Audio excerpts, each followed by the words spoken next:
Hello, everyone. Welcome to another episode of Follow Him. My name's Hank Smith. I'm your host. I'm here with my co-host, John, by the way, who was taught by his mother. John, we're in the second half of the war chapters today. What you brought out with Dr. Boren last week was fantastic. What are you looking forward to in the second half of the war chapters? There's so much in all of these. We're going to see the influence of family, the influence of watching others sacrifice for you, and how that helps you want to get involved. And always the why are we fighting? This is a hard thing. Why are we doing this? And Mormon, as the abridger, is very careful to remind us over and over again of why these conflicts are continuing. I'm looking forward to what you have to offer this week. Also looking forward to what our guest has to offer, John. We're with Dr. Justin Topp today. Justin, when you think of these chapters at the end of the book of Alma, what do you think of? What are we going to do today? I'm so excited. I love these chapters. This is the continuation of the war chapters that we talked about last time, but I want you to look for three themes. The first word to think of is struggle. This is all about struggle, something that all of us know a little bit about in our lives. The second word is courage. We're going to learn about courage, how to access that courage to motivate us in life. And then the last word is lenses, and that may not make sense right now. It's all about understanding lenses and perspective and how they affect us. I love coming into it with a plan. John, some of our listeners might be thinking, wait, we already heard from Dr. Topp back in Alma 30. This is a different Dr. Topp. Can you introduce him? Yes, that we had Dr. Brent Topp. This is his son, Dr. Justin Topp. And Dr. Justin Topp is an assistant professor in ancient scripture at BYU. Dr. Topp has a PhD in counseling psychology, a master's degree in religious education, and a bachelor's degree in Near Eastern studies, all from BYU. His research interests include pastoral counseling and the relationship between spirituality and mental health. Justin Topp joined the United States Navy in 2008 as a chaplain and served for 6 years on active duty, including 2 deployments aboard Navy ships in support of the global war on terror. He's currently a commander in the Navy Reserves and a deputy chaplain for Marine Corps Installations Command in Washington, D.C. Justin and his wife, Shauna, have a family of 11 children. I think that's considered a platoon, including 2 sets of twins. He and his family love all kinds of outdoor adventures, especially skiing, climbing, canyoneering, hiking, biking, and scuba diving. Justin, before we formally welcome you, can you tell us more about the Master of Arts in Chaplaincy program? Of course, yeah. Military chaplains in general, we're out there to support the troops, the sailors, in whatever environment, whatever their faith is, and provide support. And every chaplain is endorsed by a religious organization. Of course, mine is the Church of Jesus Christ of Latter-day Saints.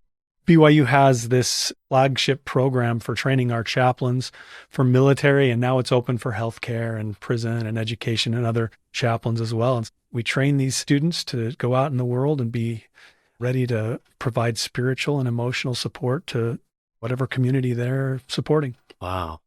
That's fantastic. That's wonderful work. I can't even imagine all the stories you could share with us about doing that for 6 years in the Navy. Yeah, it's a lot of adventure, a lot of, miracles, and you just see the hand of God working in everyone's lives. It's pretty amazing. Thank you for joining us, Dr. Topp. I'd rather call you Commander Topp. That just sounds really cool to me. Oh, please don't. I have to admit, like hearing that Dr. Topp, Dr. Topp's my dad. That's not me. Yeah. I'm used to being Chaplain Topp or Brother Topp. Yeah. Well, John, I think this is a first for Follow Him, isn't it? To have a father-son, a parent-child? Yeah, which is so appropriate for the Book of Mormon. How many father-son chats have we had already in Alma?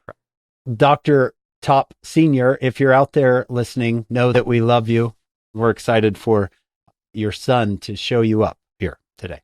Justin, like I said, we're taking on Alma 53 through 63. A lot of chapters, a lot to look at, a lot to discover here. I'm going to read from the Come Follow Me manual. Then let's see where you want to go here. The name of the lesson is Preserved by His Marvelous Power. When compared with the Lamanite armies, Helaman's little army of young men shouldn't have stood a chance. Besides being few in number, Helaman's soldiers were all very young, and they never had fought.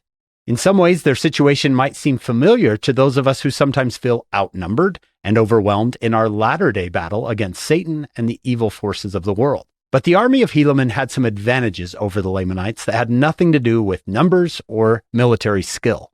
They chose Helaman, a prophet, to lead them. They had been taught by their mothers, like John, that if they did not doubt, God would deliver them. And they had exceeding faith in that which they had been taught. As a result, they were protected by the miraculous power of God. So when facing life's battles, we can take courage. Helaman's army teaches us that there is a just God, and whosoever does not doubt will be preserved by his marvelous power. What a great opener. Justin, with that, how do you want to go about looking into these chapters? I think as we start off here, it's important to step back and take a look at the big picture. The war is dragging on. I mean, it's getting old. We're going on a decade of war with the Lamanites, and it just keeps going and going and going. The Nephites are outnumbered and they're surrounded, and it's a dark time. It's kind of interesting if you think about how Mormon pauses in his style. Normally he's talking about the preaching and the word of God, but he takes a big section here, an unusually large section, to pause and talk about battles. I remember when I was younger being excited about this because it's kind of interesting, but finding spiritual nuggets in it seemed harder. But Mormon knows what he's doing. He intentionally puts this section in here. What we want to do is step back and look at the whole war chapters as something that applies to us. That's where the real power is in finding application as we go along. What I like to do when I read the war chapters is put this title over the top of it. It's insights and strategies to help with our personal battles or our personal struggles. There's that word I told you was coming, struggles. All throughout, and last week you heard about, for example, Captain Moroni and the title of liberty, and it teaches us in overcoming our struggles how important it is to be able to remind ourselves of meaning and why in life. The story of Lahontai and how dangerous it is to come down from high places, or like Elder Uchtdorf said with the, I'm doing a good work and can't come down. Those ideas, all these stories have incredible application to us in our personal struggles. I want you to be thinking of what your struggle is. And I'll throw a couple of examples. I'll throw 3 examples out of the types of struggles that people might have in mind and be able to apply these stories. First is a struggle with some sort of personal weakness. Maybe it's pornography or sort of negativity or poor self-worth, something like that, but an internal battle or struggle. Relationships bring a lot of struggles. If you have difficulties in your relationships, and there's some great nuggets of truth that you can pull out of these chapters. Another common one is struggle with doubt. There is some sort of message for you in these stories that will help you with your personal struggles. John, we talked about your book last week. As Justin is introducing us to this, what is coming to your mind? He used a word that I loved. We can apply these to our lives. I was intrigued, and we talked about it last week, that Mormon himself was a general and probably saw so much of life and how to overcome struggles in life. That will be one of the fun things to do, is to say, okay, interesting story, interesting battle, great stratagem, but what do I do with that? Justin, I can think of parents who are listening who are saying, my teenager is struggling here, here, and here. And you're saying, oh, you can find answers in these chapters to those struggles. Absolutely. What do you want to do next, Justin? Why don't we dive into the text? Start with Alma chapter 53. Okay. You kind of got the ongoing battle. First you had Amalickiah waging war and all his deception and intrigue to take over. Then Teancum sneaks in and kills him. And now Ammoron, his brother, takes over. And it's the same story, different family member, which is probably what everybody's feeling like with me and Dr. Top and Dr. Top. Same story, different family member. But yeah. Right before this chapter, a battle has taken place. The Nephites have won, and they've taken captive a bunch of Lamanite prisoners. As soon as the battle is over, they're going back to work preparing for the next battle. And he goes into detail in verse 4, and he caused that they should build a breastwork of timbers on the inner bank of the ditch. And this isn't the first time. We read all about this strategy in last week's reading in chapter 50. The best time to fortify ourselves against struggle is when things are good. Sometimes we wait and ignore it and think everything's okay, but the next struggle is going to come. The best time to fix a leaky roof is before it rains. I remember I was at the beach one time and made a sandcastle with my kids, and then I sat back to relax and watch the sunset, and I fell asleep.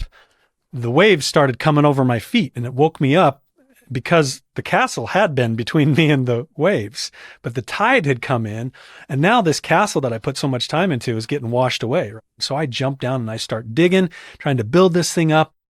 But now for every 2 scoops that I put on there of sand, one gets washed away because the waves are hitting. It reminds me of a quote by President Kimball about us having reservoirs of righteousness. Think of this as in the same thing as fortifying ourselves.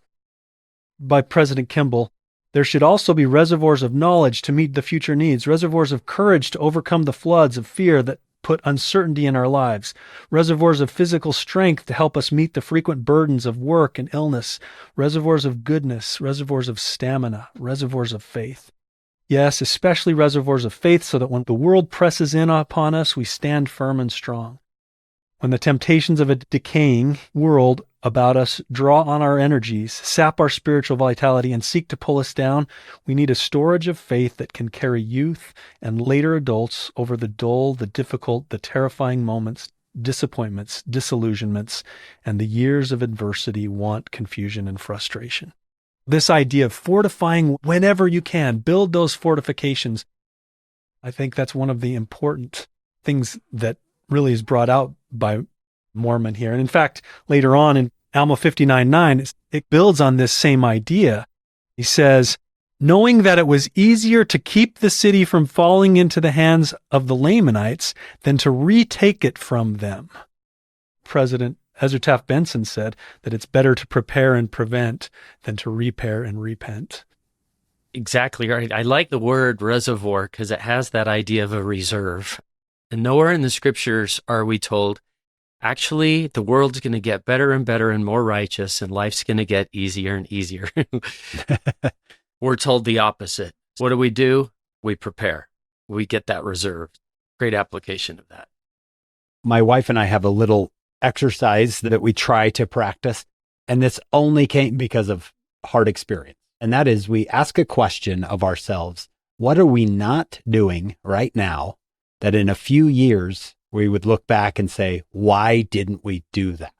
What are we doing right now that as we're 10 years down the line, looking back at this moment going, if only we would have. It's obviously impossible to tell the future, but that has helped us a couple of times saying, well, we'd probably regret this. All right, let's do something now to see if we can prepare against a future that is uncertain. When we read these war chapters, it sometimes feels like the Nephites are always winning, these amazing victories. But in reality, we're only getting the highlights of what's going on, and it becomes clear as we read on that Nephites are actually losing ground as much as they're gaining it. So look at verse 8 and 9. And now it came to pass that the armies of the Lamanites on the west sea south, while in the absence of Moroni on account of some intrigue among the Nephites, which caused dissensions among them, had gained some ground over the Nephites, yea, insomuch that they had obtained possession of a number of the cities in that part of the land. And thus, because of iniquity amongst themselves, yea, because of dissensions and intrigue among themselves, they were placed in the most dangerous circumstances. In these war chapters, what we see happening is it's like a big chess match. The Nephites are taking some cities, but then the Lamanites take some.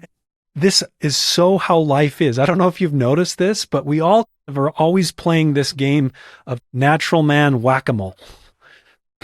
You focus on this part of your life, and I'm going to overcome. I got to have victory in this struggle, and something else pops up over here. As life goes on, we get new challenges that create new problems. And it's almost like the dam that's about to break, and the old cartoons where it cracks a leak, and you stick your finger in that one, and then another one comes over here, and Sometimes we think that the goal is if we can just be righteous enough and be good enough that all of that will go our way and we'll be victorious.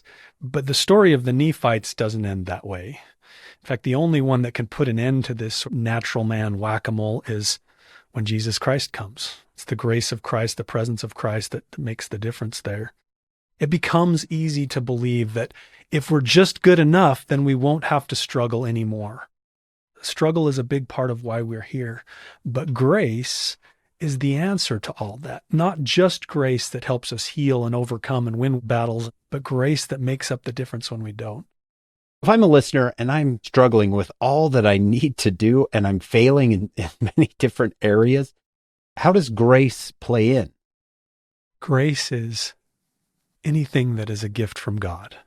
Right? So remember, anything that God gives us on our behalf that works to our good, that's grace. And the kind of grace we want is like that we've talked about, right? The enabling grace that empowers us to overcome whether it's disease or weakness or whatever. And that is an important kind of grace. But what if the struggle itself is grace? What if one of our whole purposes of being here is to be part of this struggle that stretches us and gives us experience and teaches us to love like God does?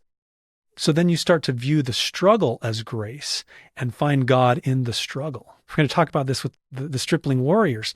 And our brains think, oh, these guys were perfect. They did everything right. This is the story that we tell ourselves. But really, I think the key to their success is grace.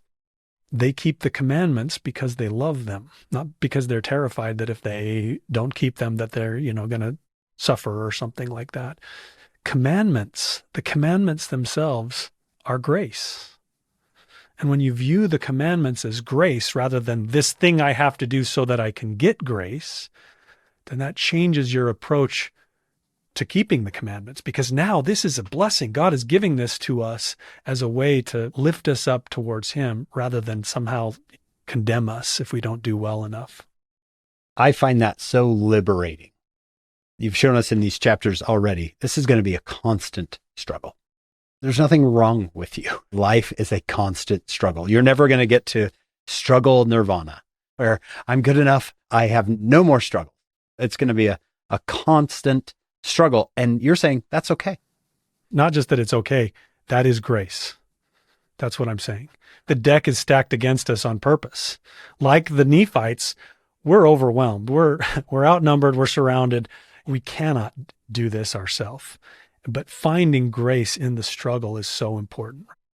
You think about little babies who they have to learn how to control their emotions. They cry over everything, and then they get to that golden stage, right, between like 5 and 10, where everything, they start to get it and they're great and they think their parents are great. And then they become teenagers and their hormones go poof, and alien inhabits their body.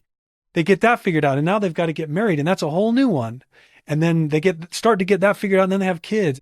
Right? God is not as concerned with our immediate happiness and prosperity as He is with our ability to receive grace and learn to love like Him.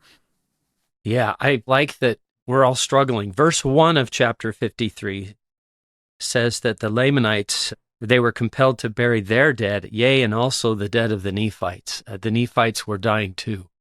You brought up verses 8 and 9 and say, oh yeah, in the war chapters, it's the Nephites fighting the Lamanites. Well, the Nephites had an enemy within, and it was their own issues. In verse 8, there was an intrigue among the Nephites, and Moroni had to leave the front and come back and solve this problem. And so verse 9, Mormon tells us, because of iniquity amongst themselves.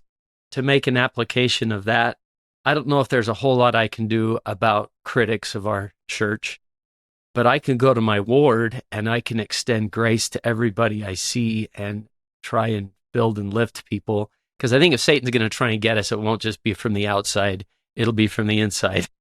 When we look at the prophet Joseph Smith, some of his worst problems were not caused by outsiders, but by people inside that had become disaffected.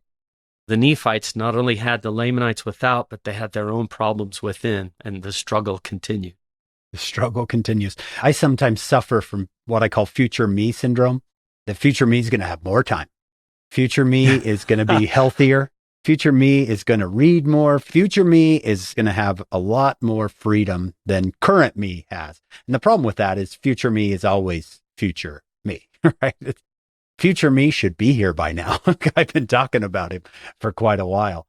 I'd like what you said there, Justin. This is going to be a constant thing. And that is part of the gift God has given us of mortality. Absolutely.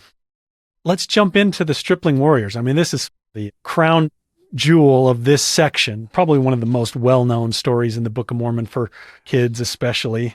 These are the ones who were converted by Ammon and followed King Lamoni and Ammon and came and joined the Nephites. As part of that process, they made an oath to never take up their weapons again. In fact, it says they buried them deep in the earth. A lot of powerful symbolism there. This is something, these weapons represented a whole way of life that they were done with and they don't want to have anything to do with. So they make this oath that they would rather die than take up their weapons again. Let's pick it up in Alma 53, verse 11. And because of their oath, they had been kept from taking up arms against their brethren. For they had taken an oath that they never would shed blood more. And according to their oath, they would have perished. Yea, they would have suffered themselves to have fallen into the hands of their brethren. They're so concerned about this that they would rather die. Down in verse 13, but it came to pass that when they saw the danger and the many afflictions and tribulations which the Nephites bore for them, they were moved with compassion and were desirous to take up arms in the defense of their country. They see what's going on. They see this struggle. They see people dying to protect them. You can imagine this worry and the way they're working through this in their mind, that's saying, maybe in this case, it's okay for us to go against our oath. And verse 14, but behold, as they were about to take their weapons of war, they were overpowered by the persuasions of Helaman and his brethren, for they were about to break the oath which they had made. Okay, so Helaman comes in. Now let's pause for a second and remind ourselves who Helaman is. Helaman is the oldest child of Alma the younger, right? And so Alma 36, when Alma's talking to his kids, he's giving these personalized lessons to his kids and blessings to his kids. Alma 36 is to Helaman. And we know that Helaman then becomes a high priest and he goes out and preaches. For example, Alma 49 verse 30 talks about Helaman declaring the word. His job is that he's a high priest. He's a religious guy. That's where we see him pop up before now. And somehow it looks like as part of this, he's dealing with the people of Ammon. He's the one, as they're going through this struggle, what do we do? How do we help? He's the one that says, no, that's not worth it. Because whatever physical strength that you could bring to the table, we don't want to risk taking away from the spiritual strength by having you break your oath. Helaman's a remarkable guy. He seems like a chaplain, almost, doesn't he? I like that. Absolutely. We'll call him Chaplain Helaman. Yeah. He's out in the battle with them, and he's seeing to, what did you say, their emotional and spiritual welfare. That's a fantastic analogy. There's a really important message here for our struggles. In dealing with the struggles of life, the big question is, who are we choosing as our leaders? Who are we choosing to follow? Because that's going to have all the impact in the world. Because they inspire us. Inspire means breathe into and implies breathe spirit into us. And this is Helaman. I really like that verse. It's not one I focused on before. Alma 53:14. I thought of two ways I might apply it. One, the prophet, the leaders of the church, can overpower me by their persuasion to not break my covenants. I listen to my leaders. And also I like to point out when someone is a good friend. I frequently tell my own children, especially my teenage children, you've got to be the type of friend who stands in the way between someone making a terrible decision and say, I wouldn't do this. Like Naaman's friend who says, maybe you ought to do what the prophet says. What do you think? Maybe you ought to give it a try. You can sense and you feel that dilemma. This was something they voluntarily did to bury their weapons of war. And then in verse 15, because of this covenant, they are compelled to behold their brethren wade through their afflictions. I think of how I watched my parents work for us. My dad had 3 jobs at one point. We knew why he was doing it, and it was to bless us, but it didn't make it easy. Here they are watching them fight and die to bless them, and thankfully we get some relief in verse 16. This is where the psychologist part of me comes out, because this story is so full of emotion. The backstory behind this, I'm telling you, this would make a fantastic Hollywood movie. The dynamics of, like you said, being pulled in different directions, wanting to help, but feeling stuck in this dilemma. like you said in verse 16. So they come up with this solution. Which one is more heart-wrenching? Breaking your oath or having your children go and fight for you? But behold, it came to pass that they had many sons who had not entered into the covenant, that they would not take their weapons of war to defend themselves against their enemies. Therefore they did assemble themselves together at this time, as many as were able to take up arms, and they called themselves Nephites. And they entered into a covenant to fight for the liberty of the Nephites, yea, to protect the land unto the laying down of their lives. Yea, even they covenanted that they would never give up their liberty, but they would fight in all cases to protect the Nephites and themselves from bondage. Wow, there's some really amazing comparisons here, because you remember their parents' oaths, that they would lay down their weapons and die so that they never have to take it up again. Now here are their sons who are now making a different oath, very different oath. We are willing to lay down our lives so that they don't have to pick up their weapons again. What a crazy experience this must be for the people of Ammon to watch these young men say, we will take up arms, but for a completely different reason than our parents used to take up arms for. Now let's talk about these sons first. To really bring out this emotion behind this, let's talk about the stripling warriors, these 2,000 stripling warriors. What do we know about them? We know they're stripling. That's a Middle English word for youths. So what does that mean?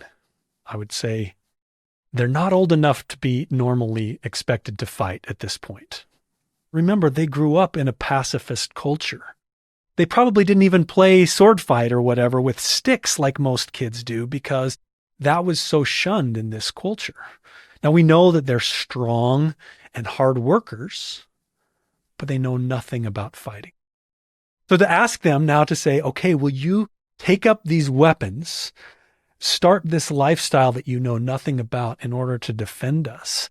That's a big ask, not just for these youth, but for their families as well. What an interesting point. They're growing up with parents who no longer take up the sword. Maybe they haven't been trained in fighting in battle.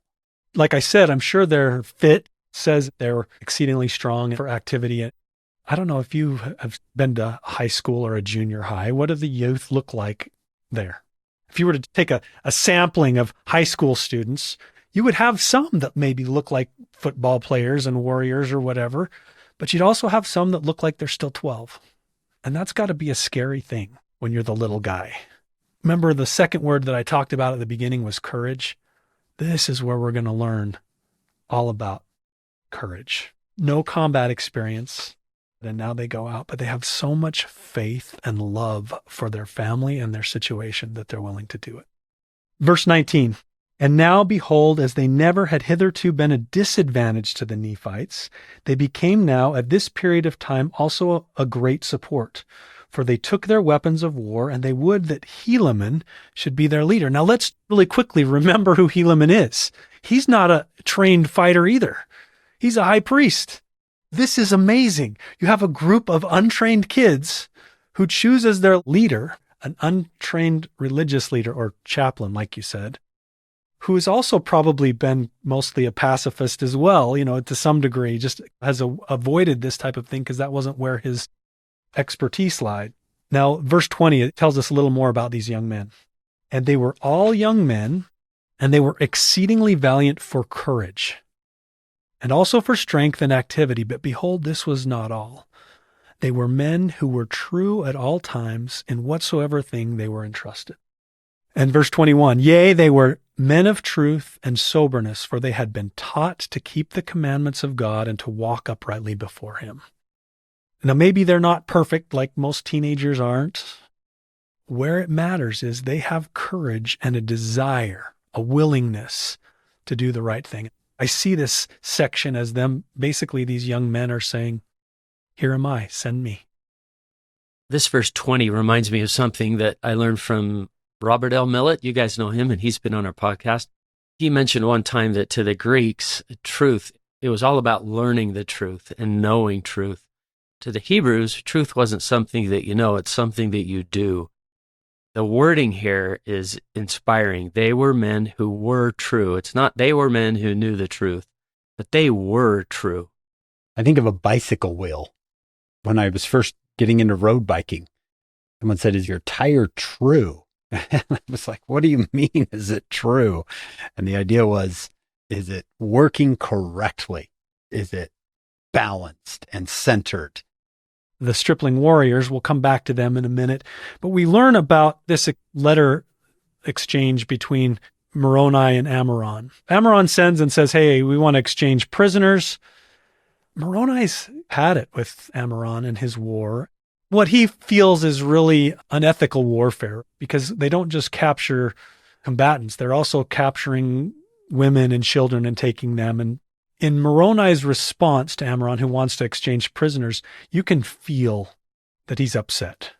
And he doesn't just say, "No, I don't want to exchange with you," or "Here's my terms." First, he's got to tell Ammoron how he feels about him. Moroni has certain narratives in his mind, and so does Ammoron. They have these lenses. Remember, that was the third word that I was going to talk about. He sees Ammoron through these lenses, and Ammoron has got his own lenses, and they've changed, by the way, since he now is a Lamanite rather than Nephite. So you're going to see that anger and that frustration. Moroni is frustrated with this war that's been going on for so long. We see in verse 7, for example, and this is in Moroni's response, "Yea, I would tell you these things if you were capable of hearkening to them. Yea, I would tell you concerning that awful hell that awaits to receive such murderers as thou and thy brother have been, except you repent and withdraw your murderous purposes and return with your armies to your own lands." Verse 11, in the middle there, it says, "It supposeth me that thou art a child of hell." And in verse 13, "Behold, I am in my anger, and also my people. Ye have sought to murder us, and we have only sought to defend ourselves." And from where Moroni is coming from, this is all true, and probably from God's perspective as well. But what's interesting is how Ammoron receives this.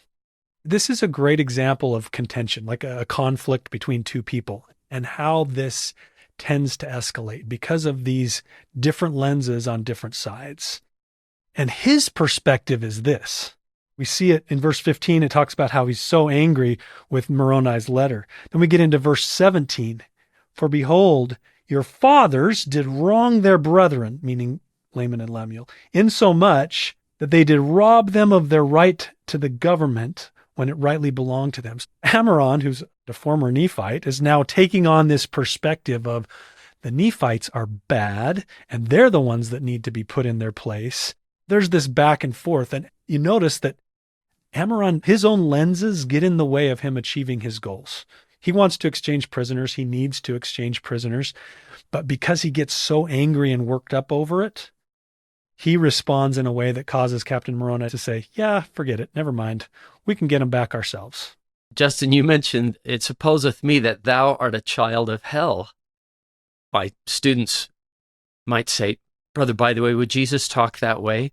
And I say, footnote 11a takes you to John 8:44, where Jesus is up at the Feast of Tabernacles, and he says to those who are plotting to kill him, "You are of your father, the devil," which is like saying you're a child of hell. You don't have to be a doormat and let evil run all over you. Going back to verse 13, here it's a little more subtle this time, but why are these two sides fighting? Okay, you have sought to murder us. We have sought to defend ourselves. Well, Ammoron says, well, actually, it's because your fathers did wrong their brethren. This 450, 540 years ago, they have been, speaking of lenses, brought up. We've been wronged in this, we've been wronged in this, we've been wronged in this. It brings up this interesting question. Does Ammoron believe this stuff? Or is he just using it? Because Malachi, it's pretty clear there was some deception involved, very good liar. The human mind is fascinating, and it has this endless ability to deceive us. The natural man in us, we create these narratives that fit what we need, and we start to believe them. It's called confirmation bias. You start to only pay attention to evidence that supports what you already believe. I think that's partly what's going on here. But of course, this is why Moroni is so upset with Ammoron, because he knows he's a fraud. Here's Moroni. "I will arm my women, my children. I will come against you. I will follow you to your own land. It'll be blood for blood, life for life. I'll give you battle until you're destroyed from off the face of the earth." And how do you close a letter like that. Love, Moroni. And so, verse 14, this is how he closes. I close my epistle. I'm Moroni. I'm a leader of the people of the Nephites. I like that he takes a stance. I won't negotiate with evil. From what you and Justin said, I thought of a story that I don't think I've ever shared with you. I was a young seminary teacher. A dad came in and his son was headed in the wrong direction. He obviously was really concerned with what was happening. And I was young. I said, hey, I'm going to do my best to help him along the way. If he'll come to seminary, right, I'm going to try to do whatever I can to help him get off this trajectory. And I still remember he was weeping. He looked at me and he said, well, we'll do whatever we have to do. I will not lose my son. It was like this Moroni moment of, I will go toe to toe with evil and I will not lose my child. I mean, it's been 20 years since, but I still remember that moment of he is willing to go to war with evil and call it what it is. Kind of like what Mormon's doing here. In chapter 55, we get Moroni's response to this back and forth letter. He says, I'm not going to negotiate, and he decides to come up with a plan to get the prisoners back without an exchange. We get this in chapter 55. To summarize the plan, he searches among his men, and he finds one who's of Lamanite descent. His name is even Laman, surprisingly. Laman pretends to be a Lamanite soldier, and he acts like, oh, I've captured this fresh batch of wine from the Nephites, and he takes it and he uses some reverse psychology on him. No, you can't drink this. You don't want to drink this now. Wouldn't you rather have this later? And of course, that just makes them want it more. They begin to drink to the point where they were all drunken. In verse 15, we see, and now when Laman and his men saw that they were all drunken and were in a deep sleep, they returned to Moroni and told him all the things that had happened. And now this was according to the design of Moroni. And Moroni had prepared his men with weapons of war, and they went to the city Gid, while the Lamanites were in a deep sleep and drunken, and cast in weapons of war unto the prisoners, insomuch that they were all armed. I've often wondered how they did that, because I guess they're on the other side of a wall. Okay, everybody back up. We're going to start chucking some javelins in there. You might want to move to the side. They start, catch! They start throwing weapons of war in there. They kept throwing the boomerangs, but they kept coming back. But anyway, they throw the other weapons in. I've always imagined that as kind of a funny thing. Well, wait, left side, right? Your left, my left. Where do we go? Good thing the Lamanites are all asleep, huh? I had a teacher once tell me in verse 22 that the prisoners are armed on the inside and then the Nephites are armed on the outside. And he said, when it comes to fighting evil, I still remember this. He said, you need to be a skunk and a porcupine, armed from within and armed from without. Oh, wow. You need to be on both sides. You know, I'm going to try harder to be a skunk. I'm going to tell my wife that. She'll probably skunk and a porcupine. I love the understatement of Mormon, too. The prisoners are armed on the inside. They're armed on the outside.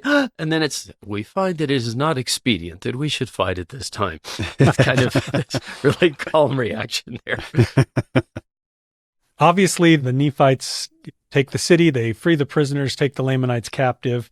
And this marks this change for a little while where momentum shifts in the favor of the Nephites. We look at verse 28. And it came to pass that the Nephites began again to be victorious and reclaim their rights and their privileges. So remember, it's sort of this back and forth thing, but now the momentum is in their favor. The danger when you start having success, again, like we talked about before, is that you become complacent. That just sets up for problems in the future. Especially because of what Moroni did. You can imagine Amram's pretty upset about this. After their letter exchange, he did not like to be on the losing end of this one. The Lamanites are going to try and trick the Nephites in the same way. But verse 31 says, the Nephites are ready for this. But behold, the Nephites were not slow to remember the Lord their God in this their time of affliction. So many times that's happened in the past where they forget. But not this time. They're paying attention. They could not be taken in their snares, yea, they would not partake of their wine, say they had first given to some of the Lamanite prisoners. So in other words, they're on their guard. The spiritual application of that is so important. Just because you have a little success, sometimes success is followed by greater temptation. It sounds like Mormon draws out, don't be slow to remember God in the time of your affliction. We're supposed to remember God all the time, but in the time of your affliction, don't interpret that, oh, God's not caring about me or not loving me. Oh, no, he's still aware. Verse 32, think of all the ways you can apply this. They were cautious that no poison should be administered among them. Of all the poisons that are out there, I remember a story that Elder Spencer J. Condie told. He was in Europe with his wife, and they found these different mushrooms that they could buy. I'm quoting from, this is in the last century, The New Era, February of 1990. Elder Condie said, among the poisonous mushrooms is one called the jack-o'-lantern mushroom. The body reacts to its poison very quickly with violent nausea and vomiting. Because of this immediate reaction, the jack-o'-lantern is not fatal. A much more dangerous mushroom is called the destroying angel. Would you eat anything called the destroying angel?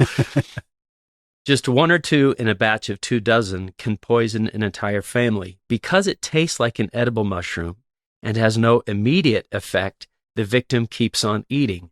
Then 6 to 15 hours later, when it's digested and its poisons have entered the bloodstream, the victim experiences severe nausea and cramps and unquenchable thirst. It eventually destroys the liver. There is no known antidote, and the fatality rate is about 90%. Just as there are different kinds of poisonous mushrooms, there are different kinds of music, movies, magazines, poisons that poison the spirits of men and women. Some are like the jack-o'-lantern mushrooms. Their impact is so repulsive and objectionable that we immediately reject them. But there are other kinds of music, movies, magazines that work like the destroying angel. At first, we have no idea what we are listening to or watching or reading is slowly and surely poisoning our very souls. I like what you pointed out there. Verse 28, they began again to be victorious and to reclaim their rights and privileges. And then verse 31, but they were not slow to remember the Lord their God. So it seems that they are mindful of their own tendencies. Maybe they've been through this so many times, they're going, okay, we're starting to have some wins here. Normally we would forget God. Let's not do that this time. Let's not do a victory lap. Let's keep preparing. Learn from our mistakes. Yeah. What happens next? Chapter 56, this is a letter. So now we're going to have Helaman is sending this letter to Captain Moroni.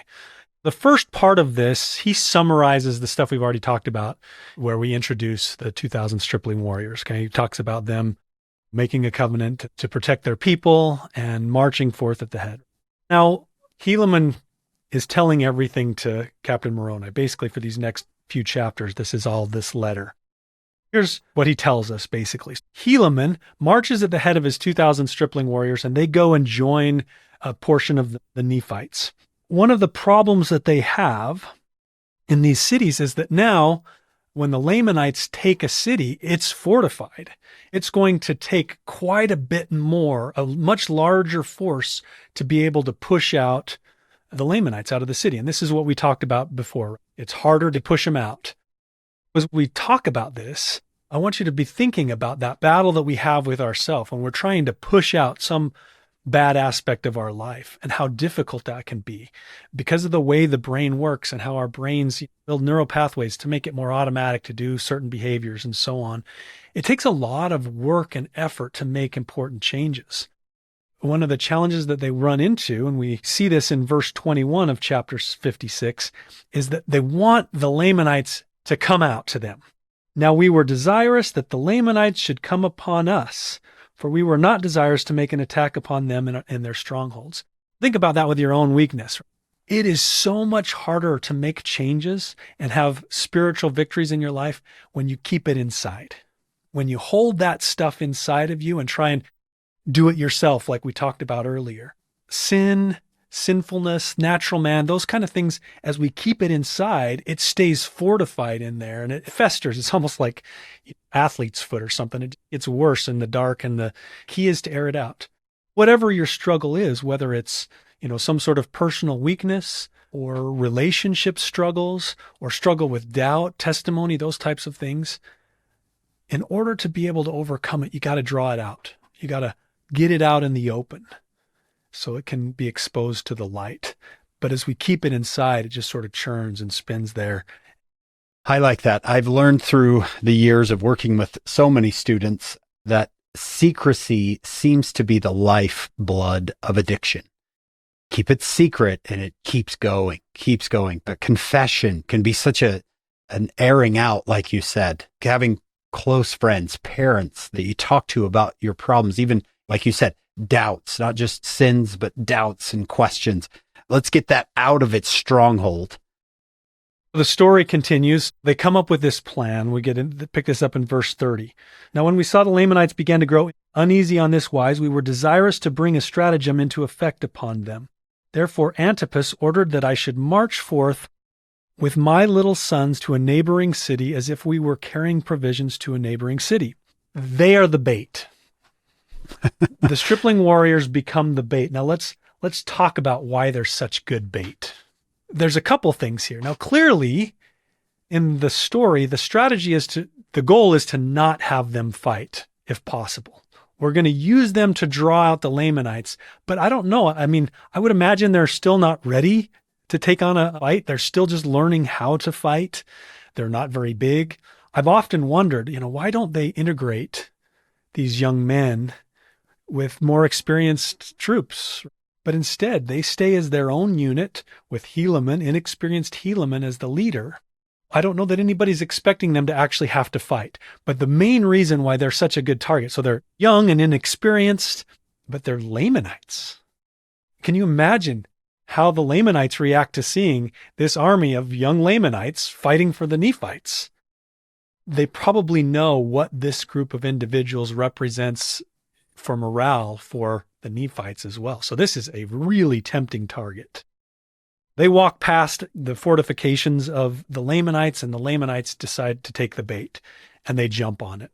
This is the ultimate story of, wow, miraculous victory in battle against all odds. And actually, there's several of these. We're going to see these kind of stories in chapter 56, in chapter 57, chapter 58, all of which involve these young men. The incredible courage that it takes. The Lamanite army comes out after them. The stripling warriors take off running to avoid the battle. And then the Nephite army, then they follow. You got one chasing the other, and the chase goes on and on and on until they get to the point where all of a sudden the stripling warriors wake up and the Lamanites are no longer chasing them. It creates this really interesting situation. Verse 39, it came to pass that before the dawn of the morning, behold, the Lamanites were pursuing us. Now we were not sufficiently strong to contend with them. Okay, so again, this is not the army of football players. Yea, I would not suffer that my little sons, he calls them little sons. That gives you an idea, should fall into their hands. Therefore we did continue our march, and we took our march into the wilderness. So they're running. But then when they turn around and find that the Lamanites are no longer following, it becomes this big dilemma. Do we go back and fight? It appears that was never really the plan, but no plan survives first contact of the enemy. Things go differently than they expected. And now they worry. We need to go back and help the other army. Imagine the emotion behind this. These young men who've never fought. They don't know. This is a warrior culture. The Lamanites are a warrior culture. They grow up training to be warriors from a young age. They have to make a decision without knowing how it's going to turn out. Man, have you ever been there before? What are we going to find when we go back there? Yeah. And there's so much danger either way you choose. Verse 44, we pick up the story. Therefore, what say ye, my sons? Will ye go against them to battle? Do you want to go? We have to make this decision together. I want to bring something out here because I think this is so important. We sometimes look at these young men as though these were spiritual giants and they did everything right and had perfect faith. But like I said before, these are teenagers. And though they had a lot of faith, it was, the faith of a child. I'm sure they were terrified. The important thing to remember here is that courage is born in defining moments. This is one of those moments that it builds on all of the things that have happened in the past. And so he asks, what should we do? right? Do we take the easy road or do we follow our covenants? There's not even a hesitation. Look at this. And now I say unto you, my beloved brother Moroni, that never had I seen so great courage, nay, not amongst all the Nephites. For as I have ever called them my sons, for they were all of them very young, even so they said unto me, Father, behold, our God is with us, and he will not suffer us that we should fall. Then let us go forth. We would not slay our brethren if they would let us alone. Therefore let us go, lest they overpower the army of Antipas. This is the magic that every commander in army in battle wants to find among their troops. This willingness, motivation, zeal for the battle. Not for fighting, but for the cause. As we mentioned before, I worked at the Pentagon for a while doing Marine Corps spiritual fitness. Spiritual fitness is a real push in the Marine Corps. The way they teach it is to win a battle, you have to have the skill and the will. You got to have the skill. That's why we do training and different things like that. But you got to have the will to follow through when it's hard. When the battle turns against you, that will to keep you going. They call that spiritual fitness, right? Your staying power, your why in life. Why are we doing this? Why are we going through it? In Marine Corps spiritual fitness, they'll say this, that regardless of what your religion background is or lack of religious background, there are 5 elements for your spiritual fitness, spiritual well-being that every person should have.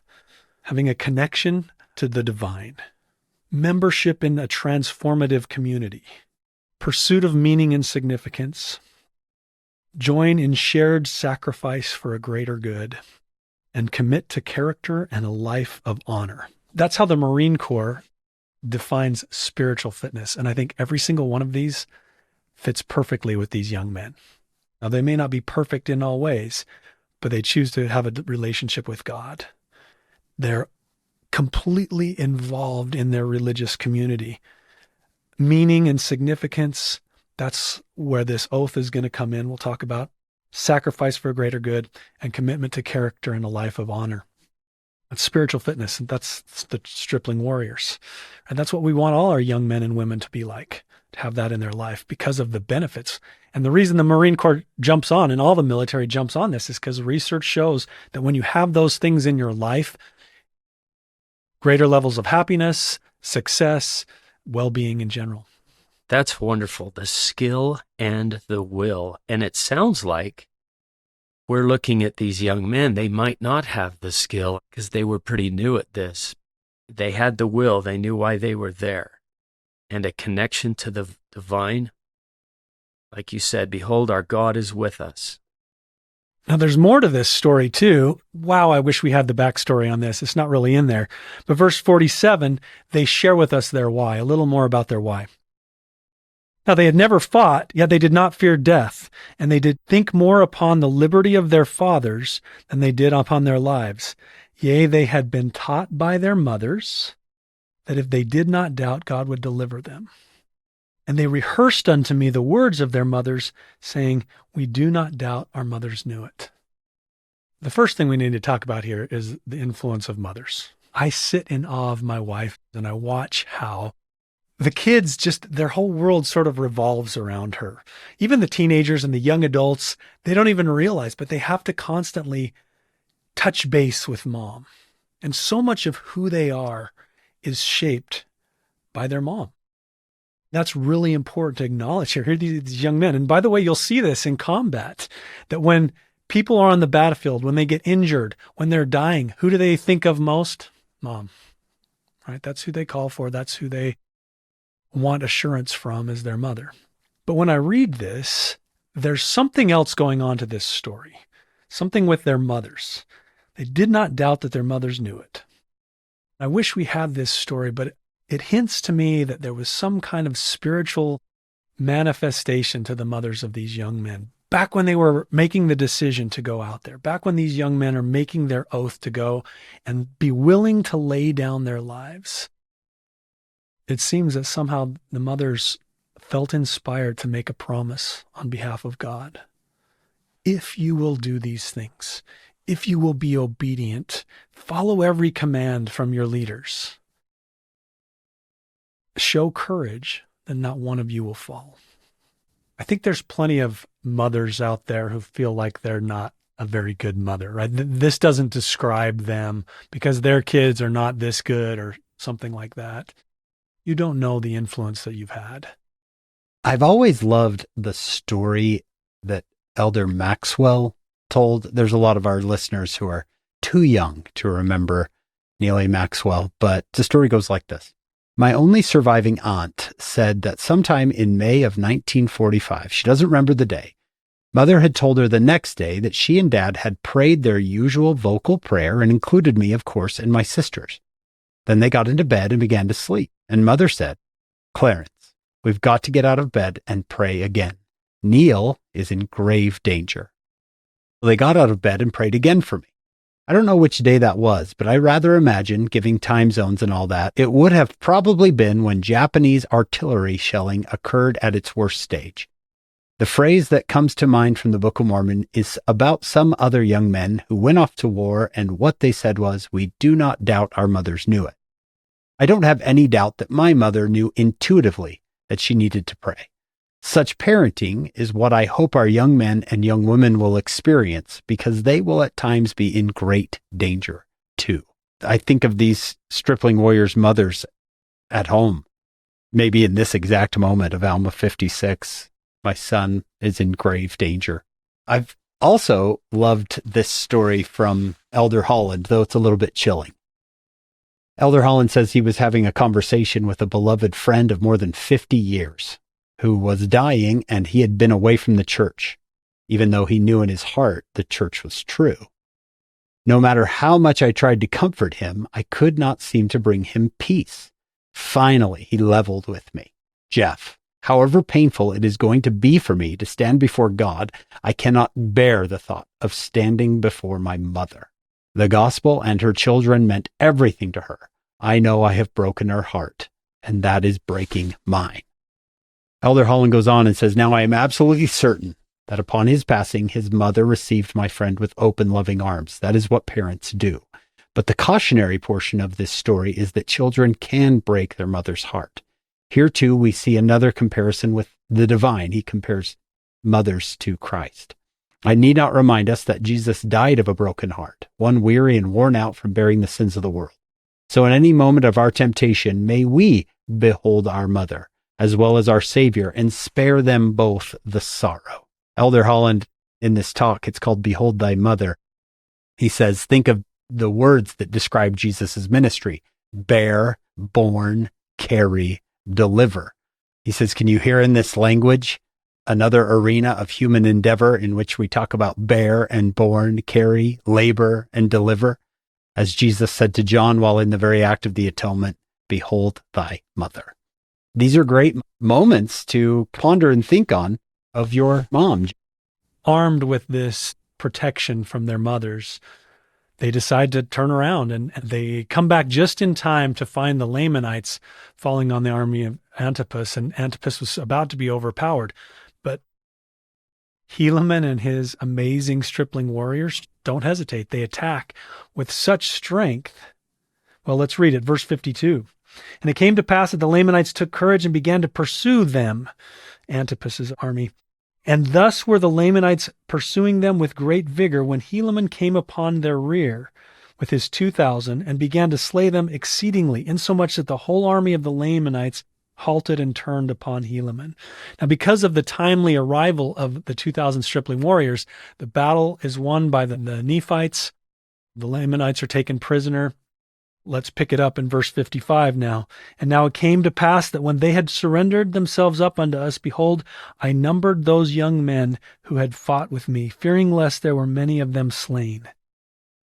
But behold, to my great joy, there had not one soul of them fallen to the earth. Yea, and they had fought as if with the strength of God. Yea, never were men known to have fought with such miraculous strength. And with such mighty power did they fall upon the Lamanites that they did frighten them, and for this cause did the Lamanites deliver themselves up as prisoners of war.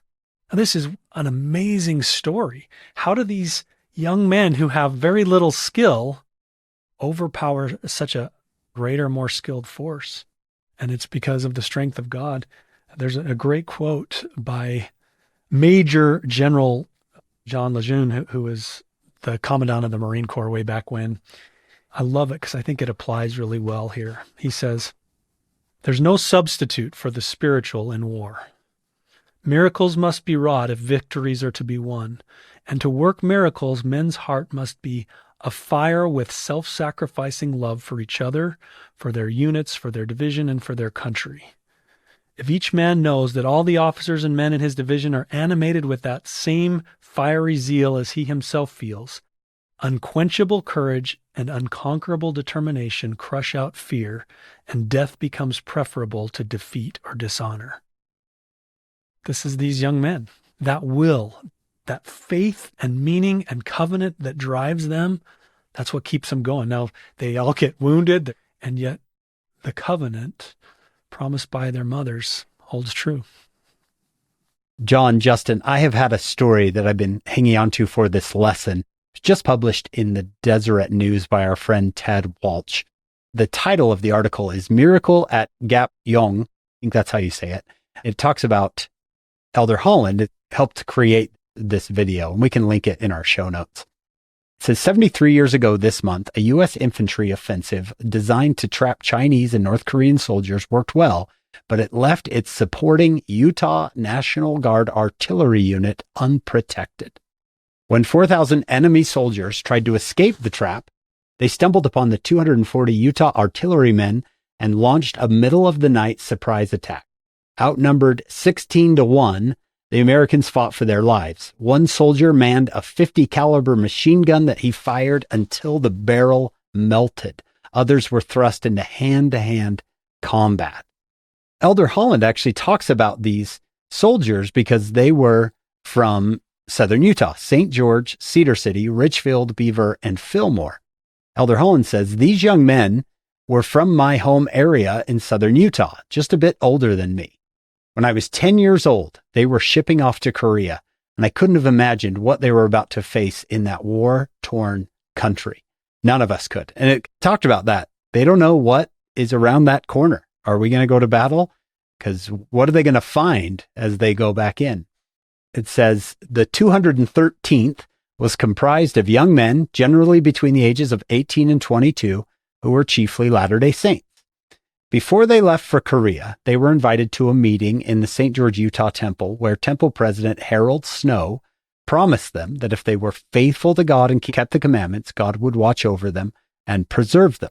And then on May 26, 1951, they were providing this artillery support. During the middle of the night, they found themselves under attack by 4,000 enemy soldiers. When dawn broke, the Chinese and North Korean attack eased. Captain Ray Cox organized a combat patrol of 18 men to launch a counterattack around a self-propelled 155 howitzer that the patrol used like a tank. For hours, Captain Cox's small band, so there's 18 of them, outnumbered now 220-1, rolled through the valley, taking out enemy machine gun emplacements. Some of the members of the 213th were wounded, but none were killed. The presidential citation issued 7 months later praised the unit for its unshakable determination and gallantry. This video was made this year. We'll link it in our show notes. It's about 11 minutes long, all about this Southern Utah artillery unit in Korea. Amazing story. This story of the stripling warriors, as well as that story, it highlights that there are some times when God, that's his promise. If you are faithful, you'll be protected. Unfortunately, it doesn't always happen that way. Sometimes these kind of miracles that we're hoping for don't happen. People die, people get sick and diseases and different things like that. And so it's hard to understand. We're going to see an example of that. That really comes out in chapter 57 because the stripling warriors are compared to the other Nephite army where lots die. I would imagine that for the families of those who died, this is, while it's an inspiring story, it chafes a little bit, right? Let's dive into 57. The Nephites are getting reinforcements the way that they should, to have a big group of 6,000 that join them, along with another 60 stripling warriors to join Helaman. The result is that they are able to win some victories. They have some good success, but along with that comes a huge load of prisoners. They've got these Lamanite prisoners, and they have to send them with a portion of their army to send them back to Zarahemla. Well, shortly after that, they have this surprise attack where they're attacked by the Lamanites. And again, they really have to fight to protect themselves. We pick up the story, especially with the stripling warriors, in verse 19. But behold, my little band of 2,060 fought most desperately. Yea, they were firm before the Lamanites, and did administer death unto all those who opposed them. And as a remainder of our army were about to give way before the Lamanites, behold, those 2,060 were firm and undaunted. Yea, and they did obey and observe to perform every word of command with exactness. Yea, even according to their faith it was done unto them. And I did remember the words which they said unto me that their mothers had taught them. If we're going back to finding the active ingredients in victory over struggle, just like the Marine Corps is trying to do, I would say that some of them come out here. Complete obedience. They followed Helaman's commands with exactness, regardless of if it meant they were going to lose their life in the process. They were willing to lay down their life in order to obey. Number two, they have this incredible faith that keeps coming out. And we constantly get reminded of this covenant that keeps us going. Again, remember, it doesn't mean that they were all perfectly obedient in all aspects of their life, but they're willing to do the best they can to obey. Well, this reminds me of the pioneers. There's a story when saints were being driven out of Nauvoo. The last group, they had been given time, supposedly you have time to get out, but then the mobs drive them out early. So they're kind of on the banks of the river and needing help getting across. Brigham Young finds out about this, and he sends a group of rescuers back to help them out. And these are really poor people that didn't have the money yet, that they're not ready. Driven out of their homes, not really ready to take all the things that they have. But Brigham Young calls up rescuers and says, now is the time for labor. Listen to this part. Let the fire of the covenant which you made in the house of the Lord burn in your hearts like flame unquenchable.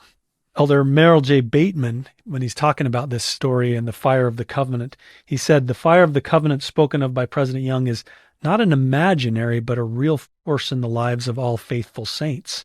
The rescuers, as well as the last remnants on the bank of the Mississippi, were strengthened by it. Most, if not all of us, have felt the burning as well. A personal witness received at baptism lights the fire. The intensity of the flame increases as we face adversity, and the furnace of affliction tempers our soul. The flame bursts into a full-fledged fire as we enter into and live special covenants with the Lord Jesus Christ. So that fire of the covenant is such a key to keep us going through hard times. Remembering our promises, not just what we promise, but the blessings that are promised to us as a result of the covenant.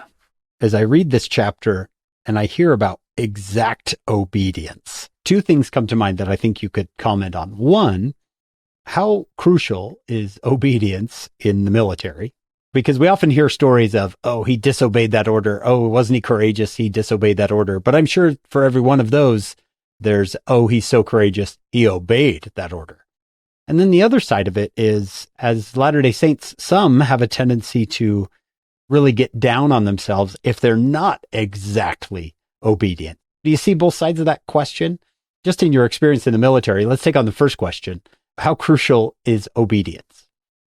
I want to start by saying this. I don't believe that righteousness and obedience are automatically the same thing. I think righteousness is something that comes from our relationship with Jesus Christ. Like I said earlier, I believe commandments is a manifestation of grace, and our obedience leads us to that relationship with Jesus Christ. But it is also possible to get really down on yourself, because I don't know that it is possible to be exactly obedient in all things in this life. The game is fixed against us. It makes it become really hard just because of the way that our brains work. And if you focus too much on that obedience, then it can become like the Pharisees, where you miss out on the relationship aspect. Viewing obedience as a part of our discipleship is important because it leads us to have a relationship with Christ. In this situation, talking about the military, there are times when obedience is so crucial because you cannot always see the big picture. You are commanded to do something, your unit, or you need to do this, you need to move to this place or take this hill or whatever it is. But in your limited perspective, that may not make sense.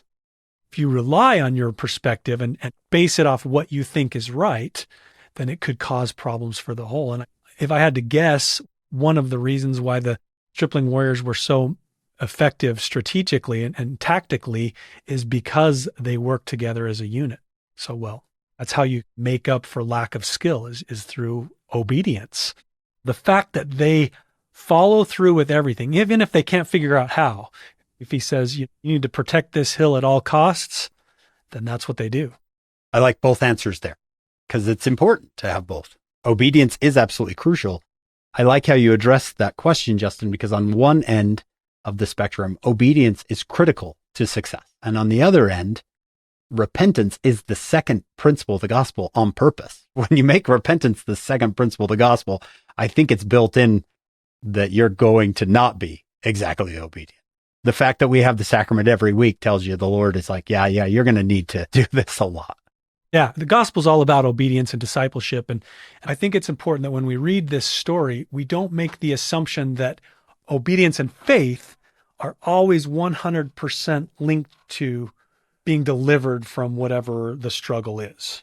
And our brains can easily say, oh, it's because they were obedient enough that they didn't die. Well, that's going to create a lot of problems for you. And we read in verse 26, there's this comparison, right? And now their preservation was astonishing to our whole army, yea, that they should be spared while there were 1,000 of our brethren who were slain. While that's amazing that the 2,060 survived, it's pretty painful for those who didn't. We ask ourselves, well, why? The automatic answer is the 2,000 stripling warriors were more faithful.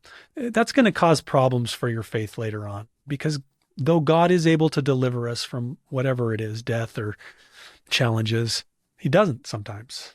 I see this story. This is a really good example of how God's grace is so all-encompassing. His grace can be there to protect us. And does he send miracles like this, times when people who have cancer are healed miraculously? Sure. But are there just as many, or not, if not more times, when people who have just as much faith are not healed? Yeah. But don't forget that there is also grace in the alternative. There's grace in the struggle, grace in the loss, especially for those who have fought valiantly, even though their end was different than the stripling warriors. Coming up in part 2 of this episode. One of the kids, she wanted to go into one of the stores. Of course, no, it's time to go home. She goes into this fit, right, having a tantrum there on the floor because she wanted to go into that store. And it was not a little tantrum. It was a full-on tantrum.